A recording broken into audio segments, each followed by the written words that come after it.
আজকের রেসিপি গোলাপ জামুন। তো আজকের আমি পাউডার দুধ দিয়ে গোলাপ জামুন মিষ্টি বানিয়ে দেখাবো। আর এই গোলাপ জাম বা গোলাপ জামুন খেতে কিন্তু দুর্দান্ত লাগে।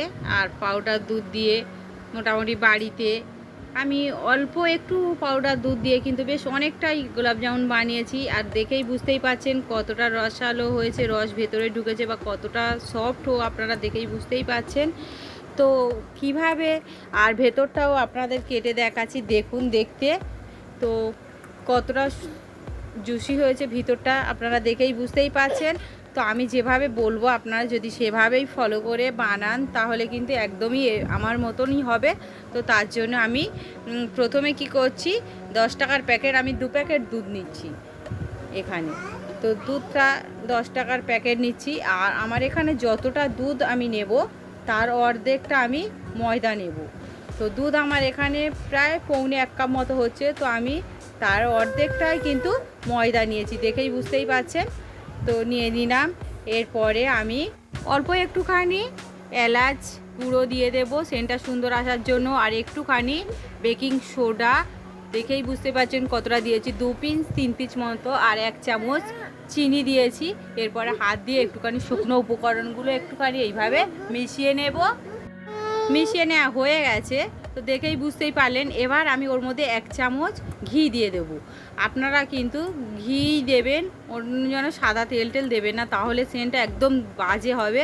ঘিটা দিলে মিষ্টিটা খাওয়ার সময় সেন্টটা ভিতরের সেন্টটা খুব সুন্দর হবে। তারপরে হাত দিয়ে আবারও এইভাবে একটুখানি হালকা ঘষে ঘষে আমি মেখে নেব। তো মাখাটা বুঝতে হবে যখন এরকম জমাট মতো বেঁধে যাবে, দেখবেন তখনই পারফেক্ট মাখা হবে। কারণ মাখাটা যত ভালো করে মাখবে তাহলে কি হবে, বেকিং পাউডারটা পুরো সমস্ত উপকরণের সঙ্গে মিক্স হয়ে যাবে। এবার আমি অল্প একটুখানি লিকুইড দুধ নিয়েছি, সেটা আমি অল্প অল্প করে দেব আর মেখে নেব। এইভাবে মেখে একটা ট্রিকি মতো ডো তৈরি করব। কারণ এটা খুব শক্ত ডো হবে না, একদম এইরকম টাইপের একটু চ্যাটচ্যাটে মতো ডো হবে। আর এরপরে এটা ভয়ের কোনো কারণে এটা 10 মিনিট মতো রেস্টে রাখবো। তারপরে এটা অটোমেটিকই সেট হয়ে যাবে কিন্তু। তো আমার মোটামুটি দেখেই বুঝতে পারছেন এরকমই হবে। এবার এটা আমি সরিয়ে রেখে দেব। আর আমি এবার চিনির শিরাটা বানিয়ে নেব। মিষ্টির জন্য যে শিরাটা হয় সেটা আমি বানিয়ে নেব। তার জন্য একটা গ্যাসের উপরে একটা সসপ্যান বসিয়ে দিয়েছি। আর ওর মধ্যে আমি 1 কাপ মেজারমেন্ট কাপ মেপে চিনি দিয়েছি। আর আমি ওই কাপ মেপে 1.5 কাপ জল দিয়ে দেব। আর 2 কি 3টে এলাচ ফাটিয়ে দিয়ে দেব। তারপরে আমি শিরাটা আমি জাল করতে থাকবো। যখন শিরাটা মোটামুটি ফুটে এইরকম বলক চলে আসবে তখনই আরও 1 থেকে 2 মিনিট মতো আমি জাল করে নেব। এই শিরাটা কিন্তু চ্যাটচ্যাটে হওয়ার দরকার নেই, একটুখানি মানে একটু তেল তেল মতো ভাব এসে যাবে। তো তখনই আমি এটা নামিয়ে ঢাকা বন্ধ করে রেখে দেব। এরপরে দেখেই বুঝতেই পাচ্ছেন শিরাটা মোটামুটি ফুটে উঠে আমার মোটামুটি শিরা রেডি হয়ে গিয়েছে। এটা আমি সাইডে সরিয়ে রেখে দেবো ঢাকা বন্ধ করে। এবার মিষ্টিগুলো রেডি করে নেব। দেখুন হাতে একটুও লাগলো না। এরপরে আমি হাতে একটুখানি ঘি ঘষে নিয়েছি। এরপরে অল্প অল্প নেব আর এইভাবে আমি মিষ্টির শেপে গোল করে গড়ে নেব। আমি যেহেতু গোলাপ জামুন বানাচ্ছি তো সেই জন্য আমি গোল করে ভালো করে গড়ে নেব। আর গায়ে যাতে লক্ষ্য রাখতে হবে গায়ে কোনো ছিদ্র মতো না থাকে, একদম যেন স্মুথ মতো হয়। তো এইভাবে আমি বানিয়ে নিচ্ছি। দেখুন এইভাবে আমি বানিয়ে নিলাম, 2টো বানানো হয়ে গেছে। তো বাকিগুলো এইভাবে আমি সব বানিয়ে নেব। তো সমস্ত গোলাপ জামুন আমার বানানো হয়ে গেছে। এবার আমি এটা ভেজে নেব। তার জন্য কড়াইয়ে আমি তেল বসিয়ে দিয়েছি। আর তেলটা খুব গরম হওয়ারও দরকার নেই, সামান্য গরম হলেই হবে। আমি ওর উপর মধ্যে মিষ্টিগুলো দিয়ে দেব, একে একে মিষ্টিগুলো দিয়ে দেব। আর এই দেওয়ার সময় মিষ্টিটা যেহেতু আমি হাতে বানিয়েছি তো বানানোর পরে একটু অনেক সময় তলাটা চাপটে যায়, তো সেই জন্য আবারও হাত দিয়ে একটুখানি গোল করে নিয়ে ছেড়ে দিলে তেলের মধ্যে তাহলে খুব ভালো হবে, মিষ্টিগুলো গোল গোল সাইজ হবে, তো শেপটা গোল থাকবে। তো তারপরে আস্তে আস্তে একটু সময় ধরে একদম লো আঁচে এটা আমি ভেজে নেব একদম সুন্দর কালার করে। আপনারা যে যেমন কালার পছন্দ, কেউ একটু ডিপ করে, কেউ আমি একটু লাল লাল মতো করে কালার করে ভেজে নিচ্ছি।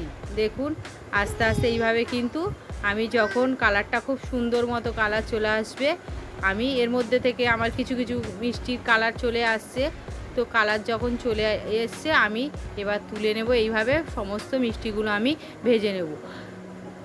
তো মিষ্টিগুলো যখন ভাজা হয়ে যাবে, এবার আমি এগুলো শিরার মধ্যে দিয়ে দেবো। তো মিষ্টিগুলো যেহেতু গরম ভাজা, আর শিরাটা আমার এখানে রাখবো, আমার শিরাটা একটু ঠান্ডা হয়ে গেছে, সেই জন্য আমি একটুখানি গ্যাসের উপর বসিয়ে দিলাম। আর যখন শিরাটা একটু ফুটবে তখনই আমি ওর মধ্যে মিষ্টিগুলো দিয়ে দেব।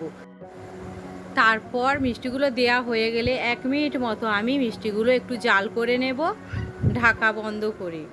1 মিনিট পর আমি ঢাকা বন্ধ করে রেখে দেব। তারপরে ঘন্টাখানেক পরে আমি ফিরে আসছি। মিষ্টিগুলো দেখুন ফুলে কত বড় হয়ে গিয়েছে। তো এবার আমি প্লেটে এগুলো সার্ভ করে দেব। আর দেখে বুঝতেই পারছে কত বড় বড় হয়ে গিয়েছে, তো রসে একদম টইটুম্বুর হয়ে গিয়েছে। এবার আমি প্লেটে সার্ভ করে দেব। দেখতে কতটা সুন্দর হয়েছে আপনারা দেখেই বুঝতেই পারছেন, আর খেতেও কিন্তু দুর্দান্ত। আর একটা মিষ্টি আমি চেপে দেখাচ্ছি, আপনারা দেখেই বুঝতে পারছেন কতটা রস ওর মধ্যে সোপ করেছে। আপনারা দেখেই বুঝতেই পারছেন কতটা রস এর মধ্যে আছে। তো প্রত্যেকে একটু রস আমি এরকম দিয়ে দিলাম, তাহলে দেখতে ভালো হবে। আর একটা আমি মিষ্টি কেটেও দেখাবো, আপনারা না দেখলে বিশ্বাসই করবেন না ভিতরটা কতটা সুন্দর আর কতটা ভেতরে রস প্রবেশ করেছে, আপনারা দেখেই বুঝতেই পারছেন। তো এইভাবে আপনারা বাড়িতে পাউডার দুধ বা গুঁড়ো দুধ দিয়ে গোলাপ জামুন মিষ্টি বানিয়ে নিতে পারেন। আমি 2 প্যাকেট দুধ দিয়ে কিন্তু বানিয়েছি, কিন্তু অনেকটাই মোটামুটি হয়েছে, আর খেতেও কিন্তু দুর্দান্ত হয়। আপনারা অবশ্যই পারলে বানাবেন। আর কেমন হয়েছে আমার এই রেসিপিটা সেটাও আমাকে কমেন্ট করে জানাবেন। আমার এই রেসিপিটা যদি ভালো লাগে তাহলে আমার চ্যানেলকে লাইক, কমেন্ট, শেয়ার ও সাবস্ক্রাইব করে পাশে থাকা বেল আইকন প্রেস করে দেবেন, যাতে আমি পরবর্তী ভিডিও দেওয়ার সঙ্গে সঙ্গে আপনারা প্রথমেই দেখতে পান। সবাই ভালো থাকবেন, সুস্থ থাকবেন। ধন্যবাদ সবাইকে, দেখা হবে পরের রেসিপিতে।